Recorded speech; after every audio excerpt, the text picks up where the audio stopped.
Hi everybody. In this section, we will discuss about Oster's experiment, followed by Biot-Savart's law and its application, then Ampere's law and its applications.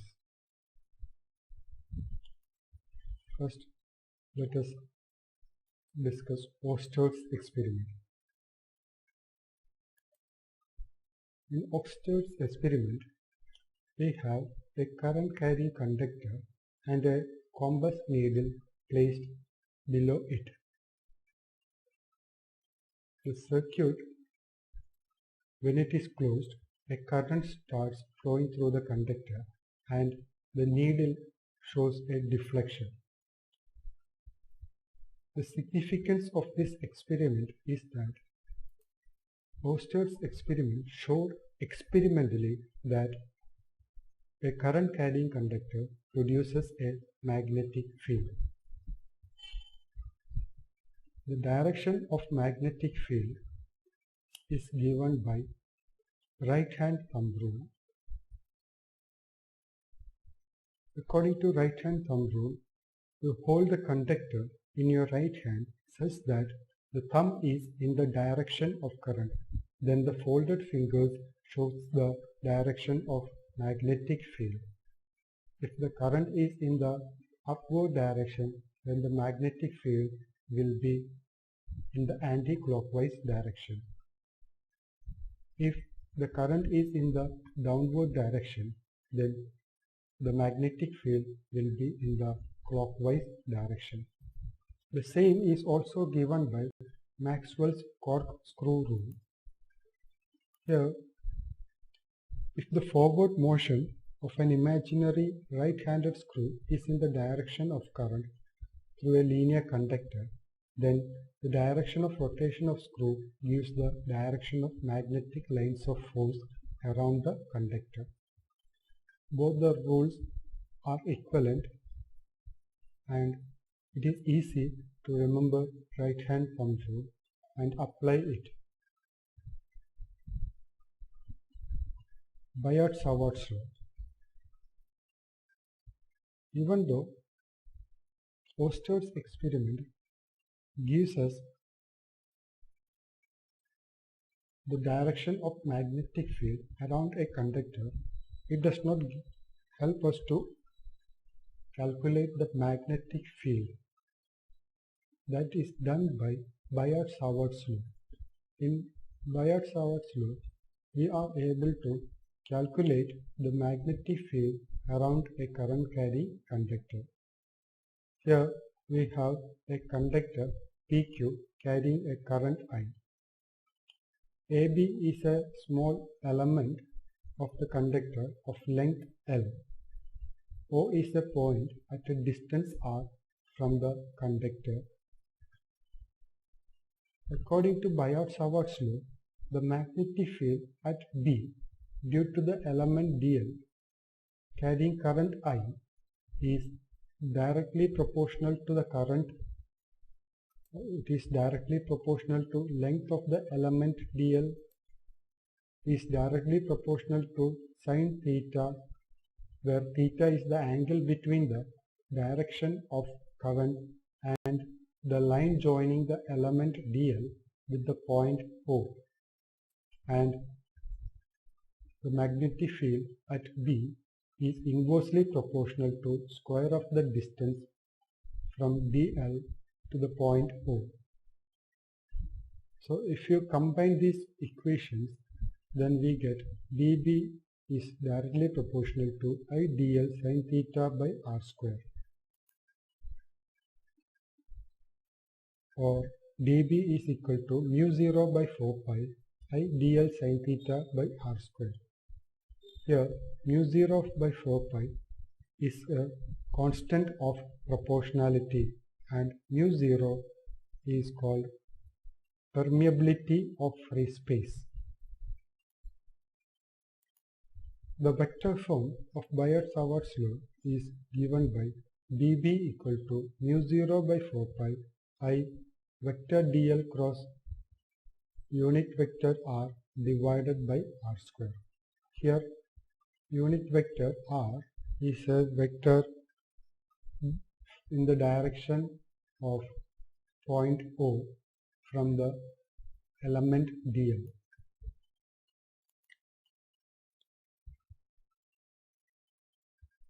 One application of Biot-Savart's law is to find out the magnetic field due to a circular loop carrying current. Here, the first case, we are finding out the magnetic field on the axial line. So here we have a circular loop carrying current I. O is the center of the loop. OP is the axial line and P is a point which is at a distance x from the center of the current loop. We want to find the magnetic field at P due to the current loop.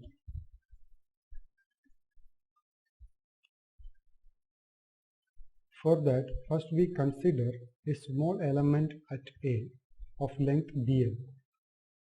Then it will produce a magnetic field at P given by dB. The expression for dB is given by Biot-Savart's law. dB makes an angle phi with respect to the y-axis. So it can be resolved into two components, dB cos phi along the y-axis and dB sin phi along the x-axis. Similarly, we consider another element dl at point B which is diametrically opposite to point A. Due to this element, a magnetic field is produced at point P. The magnetic field produced at P due to the element B is given by dB dash. Again, dB dash also makes an angle phi with respect to the negative y-axis. Hence, it can be resolved into two components, dB dash sin phi and dB dash cos phi. Here you can see that dB cos phi and dB dash cos phi are opposite in direction. Also, since the distance between B and P and A and P are the same, the magnitude of dB and dB dash are equal. Hence, dB cos phi and dB dash cos phi are equal and opposite in direction. Hence, they will cancel each other. As a result, the net magnetic field at P is only due to the horizontal components dB sin phi or dB dash sin phi.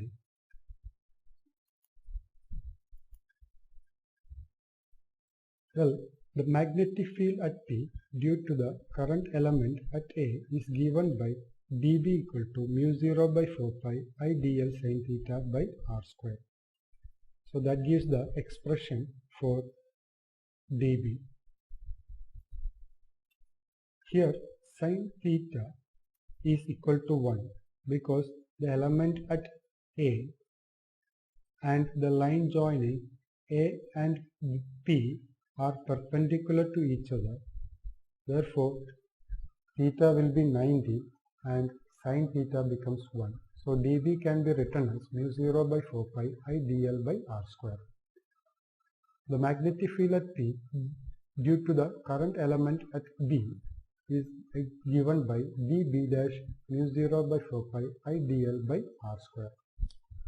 So we got the expression for dB and dB dash. The net magnetic field at P is given by B equal to integral dB sin phi. Since the vertical components cancel each other, only the horizontal component is considered. That is why we are taking the integral of dB sin phi. We substitute for dB, and sin phi being a constant is taken outside. So we get mu 0 I by 4 pi r square sin phi integral dl. But integral dl is 2 pi r, which is the circumference of the current loop. And also from the triangle OAP, we get sin phi is equal to r by root under r square plus x square.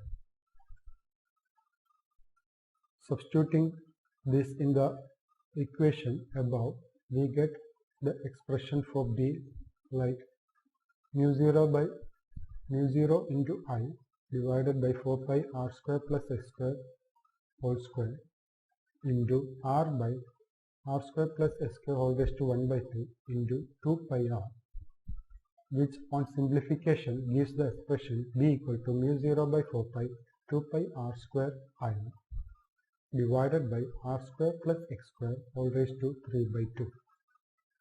So this gives the expression for magnetic field at a point P, which is at a distance x from the center of the coil on the axial line. If here we have assumed that there is only one turn of coil, instead of that, if we have n number of turns, then the above expression becomes mu 0 by 4 pi into 2 pi n r square I divided by r square plus x square whole raised to 3 by 2.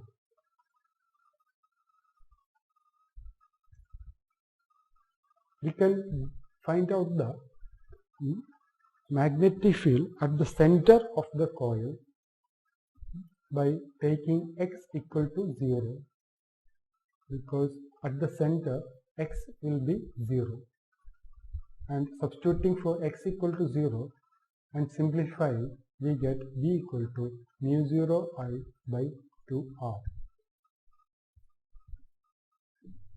So that gives the expression for magnetic field at the center of the current loop.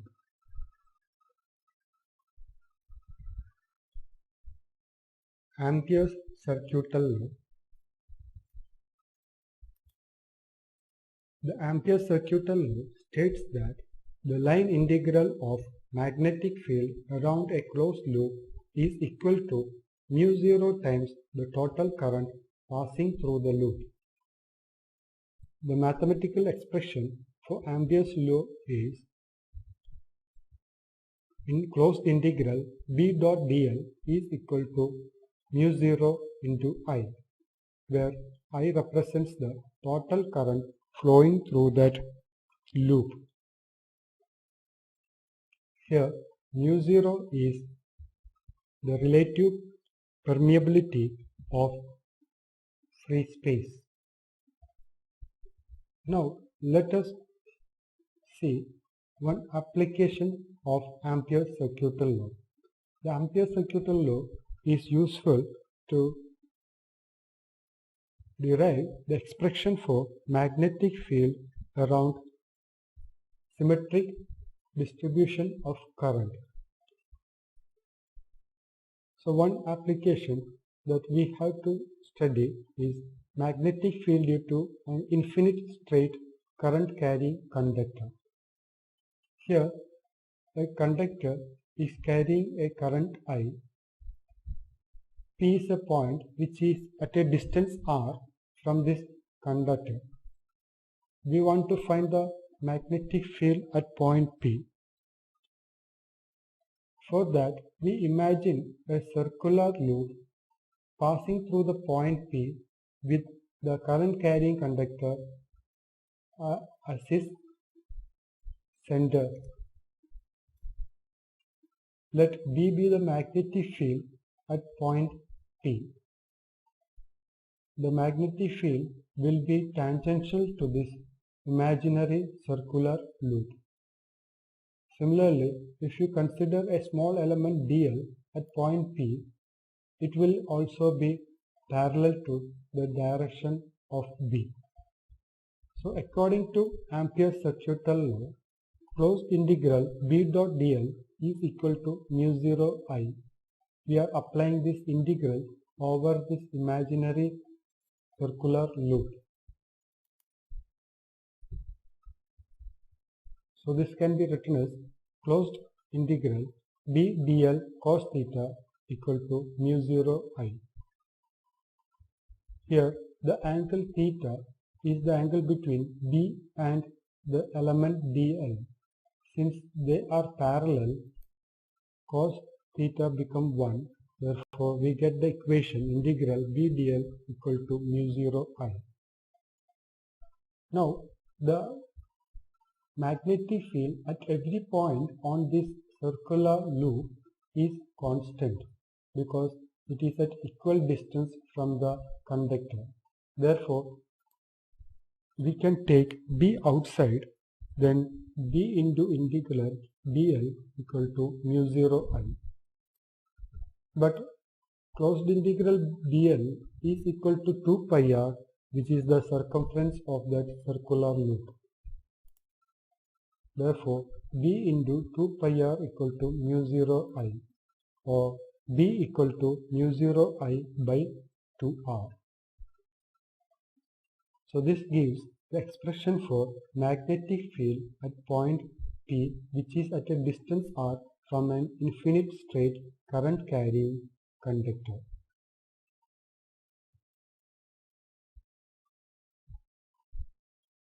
Next, we will derive the expression for magnetic field at the center of a long solenoid. A solenoid consists of a long wire wounded in the form of a circle over a cylindrical surface. So when a current is passed through a solenoid, it produces a magnetic field which is uniform inside. Practically, the magnetic field will be zero outside the solenoid. To find out the magnetic field inside the solenoid, we imagine a rectangular loop PQRS with PQ lying inside the solenoid and RS lying outside the solenoid. Let us assume that B is the magnetic field inside the solenoid. Then, according to Ampere's circuital law, we know that closed integral B dot dl is equal to mu 0 I. To evaluate the integral, let us consider closed integral B dot dl. Here this integral is taken over the loop P, Q, R and S. This rectangular loop, since it has 4 sections, the integral is written in 4 parts.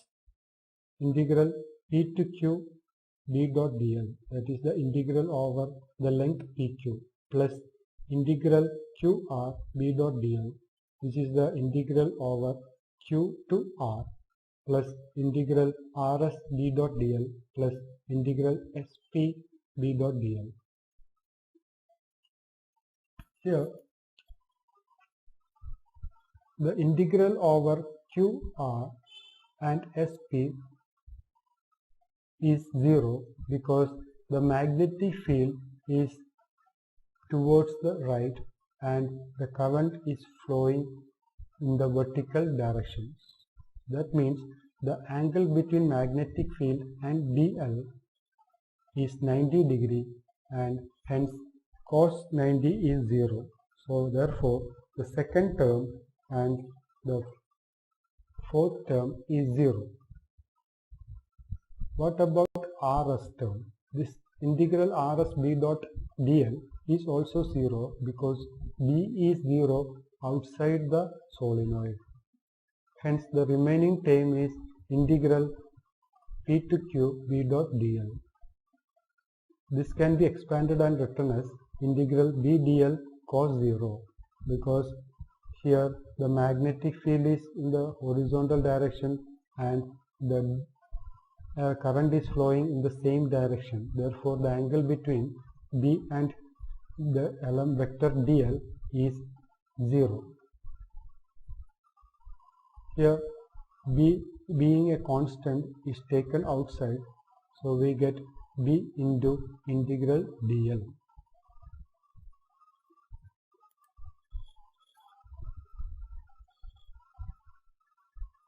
Let us assume that the length between P and Q is L. Then the integral dl is equal to L. Therefore, we get B dl, the expression B dl. So, therefore, integral B dot dl is equal to B dl. Now, the total current passing through this loop PQRS is given by N into I into L, where N is the number of turns per unit length, I is the current passing through each turn, and L is the length between P and Q. Now, applying Ampere's circuital law, closed integral B dot dl equal to mu 0 into I total. So, substituting for the quantities, we get BL equal to mu 0 NIL. Here L being common on both sides of equation can be cancelled, and we get B equal to mu 0 Ni. So this gives the expression for magnetic field inside a long solenoid. Well, let us consider another application of Ampere's circuital law. Here we are finding out magnetic field due to a toroid. A toroid can be imagined as a long solenoid bent in the form of a circle. If a current I is passed through this solenoid, then it will produce a magnetic field along the center of this solenoid. Let us assume that N be the number of turns per unit length of the toroid. Then, according to Ampere's circuital law, closed integral B dot dl is equal to closed integral B dl cos 0. Here we imagine a circular loop passing through the center of the toroid. Let B be the magnetic field inside the toroid. Then we consider a small element dl. The angle between the magnetic field, which is tangential to this circular loop, and dl is 0. Therefore, cos 0 turns out to be 1. So, integral B dot dl is equal to B into closed integral dl. Here B is constant at every point on the circular loop. Integral dl is equal to 2 pi r, which is the circumference of the circular loop. Now the total current passing through the circular loop is given by N into 2 pi r into I. N is the number of turns per unit length.